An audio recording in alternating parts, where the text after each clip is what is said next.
Print మరియు press మీడియాకు నమస్కారం. మనం ఈరోజు ఒక ఊరు నుంచి ఒకరికి వెళ్తే మధ్యలో పెట్రోల్ బంకుల దగ్గర చూస్తూనే ఉన్నాం. ఊళ్ళో పెట్రోల్ బంక్ దగ్గర చూస్తూనే ఉన్నాం. దారి నిండా వెహికల్స్ లైన్లో క్యూ పెట్టుకొని రేషన్ డీలర్ దగ్గర సంచులు పెట్టుకొని నించున్నట్టు క్యాన్లు పెట్టుకుని మనుషులు, బైకులు, కార్లు వరుసగా లైన్లో నించొని ఉన్నాయి. అది గత 2-3 రోజులు జరుగుతూనే ఉంది. అయినా ప్రభుత్వం ఇంతవరకు దాని గురించి ఏం మాట్లాడకపోగా ఏమనంటే మీకు షార్టేజ్ లేదు, కావాలంటే టోల్ ఫ్రీ నెంబర్కి ఫోన్ చేయమని చెప్తున్నారు. ఇంకా దానివల్ల ఇంకా జనాలు ప్యానిక్ అవుతున్నారు కానీ వాళ్ళు క్లియర్గా ఏంటి, ఎంత ఉంది, స్టాక్ ఎంత ఉంది, ఏం చెప్పట్లేదు.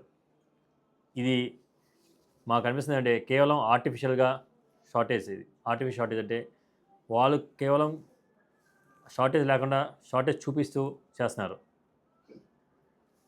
ఇప్పుడు ఇదే టైంలో రాబోయే కొన్ని రోజుల్లో సుమారు 5 రాష్ట్రాల్లో ఎలక్షన్ జరగబోతుంది. ఆ ఎలక్షన్స్ అయిపోగానే రేటు పెరుగుద్దని ఒక వార్త వినిపిస్తుంది బయటికి.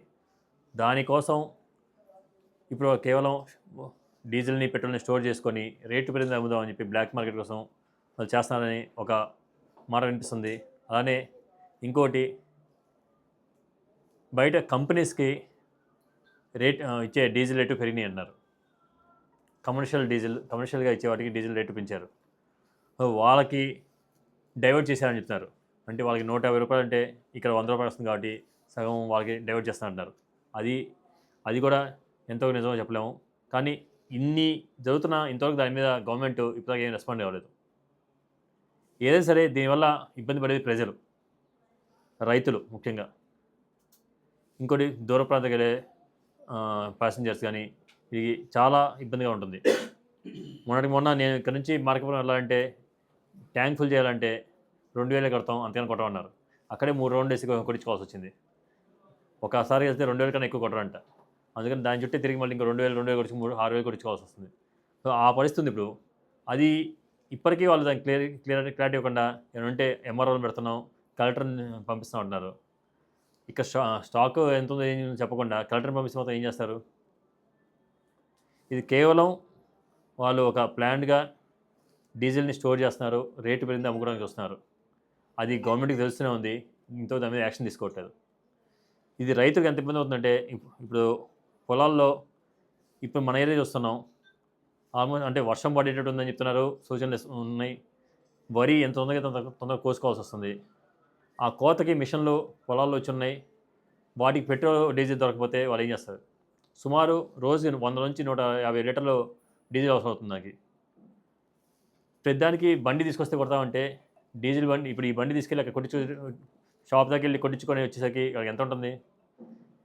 వాళ్ళకి ఖచ్చితంగా వాళ్ళకి డబ్బాల్లో కొట్టాల్సింది వాళ్ళకి. అది లేకపోతే రైతులు చాలా ఇబ్బంది పడతారు. ట్రాక్టర్ సంగతి అది కూడా అంతే. ట్రాక్టర్ పని కూడా వాళ్ళు పొలంలో దున్నుతుంటారు. దానికి డీజిల్ కోసం మళ్ళీ పెట్రోల్ బంక్ దాకా వెళ్ళి రావాలంటే వాళ్ళకి అదంతా వేస్టే కదా. వాళ్ళకి ఖచ్చితంగా వాళ్ళకి డబ్బాలో కొట్టాల్సిందే, అది క్యాన్లో కొట్టాల్సిందే. అది అట్ట కాదు, ఓన్లీ మేము బండికి కొడతామంటే అది ప్రజల్ని, రైతులను ఇబ్బంది పెడుతుంటే. ఇంకా ఆక్వా రైతులు కూడా అంతే. ఏ రేటులో తిరగాలంటే వాళ్ళకి ఇక్కడ డీజిల్ కావాల్సి వస్తుంది. ఇవన్నీ పెద్దానికి మనకి డీజిల్తో లింక్ ఉంటుంది.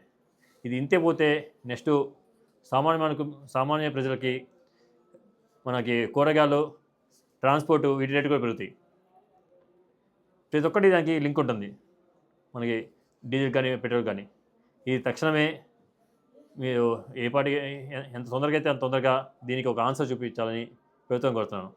దీని పరంగా మా వైసీపీ ఎంపీలు అడిగితే దేశంలో ఎక్కడ కొలత లేదు, పెట్రోల్ బంక్ నుంచి మాకు ఇప్పటిదాకా వచ్చిన అప్లికేషన్ ఏది పెండింగ్ లేదని చెప్తున్నారు. అంటే మరి ఎక్కడ ఉంది పెట్రోల్? ఇప్పుడు ఎక్కడ షార్టేజ్ ఉంది? పైనేమో మీరు అప్లై చేసినవన్నీ పంపించేసాము, మేము ఎక్కడ పెండింగ్ లేదంటున్నారు. ఇక్కడేమో షాపుల్లో లేవంటున్నారు, పెట్రోల్ బంకులో లేవంటున్నారు. మరి ఎక్కడి నుంచి వచ్చింది షార్టేజ్?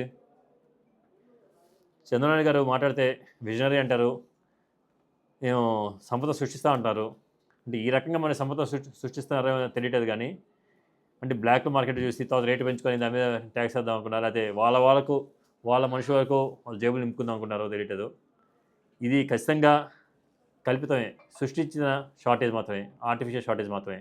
దీని తక్షణమే ఈ కూటమి ప్రభుత్వం దానికి సరైన ఆన్సర్ చూపించి ప్రజలకు అది ఎంత త్వరగా కుదిరితే అంత తొందరగా డీజిల్ అందేటట్టు చూడాలి. పేద ప్రజలు మరియు రైతులు నష్టపోకుండా చూడాలని కోరుకుంటూ సెలవు తీసుకున్నాను. Thank you.